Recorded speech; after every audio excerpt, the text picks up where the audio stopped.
Upendo wa kweli. Unajua kwenye ndoa kuna upendo wa kuigiza au kuna utii wa kuigiza. Unajua upendo wa kweli unaonekana, wala upendo sio kwenye vitu. Hapana, usema mtu unampenda sio umpelekee vitu.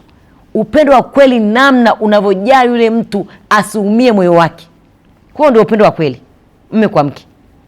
Na utii wa kweli sio kwamba utii mpaka upige magoti kwamba ndio umetii. Kufuata yale ambayo mumeo anataka, huo ndio utii wa kweli. Kufanya yale ambayo hayamuumizi mmeo ndio utii wa kweli. Kwa hiyo upendo vinaendana na utii. Kwa hiyo upende kwamba mimi nimempenda mke wangu, ninamtii mume wangu kwa yale ambayo unatamani yasimuumize mkeo. Upendo sio tu ulete goldi, ulete pesa. Upendo namna unavyotunza moyo wa mwenzako au maisha ya mwenzako yasiende kwenye ile aina ya trauma ya kuanza kuona kwamba kwa nini hivi, kwa nini vile. Huo ndio upendo wa kweli.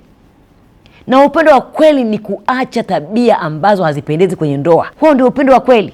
Utii wa kweli ni kufanya mambo ambayo yanafanya ndoa inakuwa na furaha wala sio na machungu. Huo ndio utii wa kweli. Kwa hiyo mara nyingi tunasema hapa utii, kusikiza mume amesema nini, upendo mume kumpenda ukweli. Lakini ni zaidi ya hapo. Afya ya ndoa inahitaji upendo ambao hautaki mtu aharibikiwe, mtu aumie. Utii wa kweli ni ule ambao mke anataka mumewe asifanye kitu ambacho kitaenda kumuumiza. Hiyo ndio utii wa kweli. Maana unafanya sawa sana ilivyotarajiwa. Kwa ili afya iwe ndoa iwe na afya, lazima kuwa na upendo na utii wa kweli.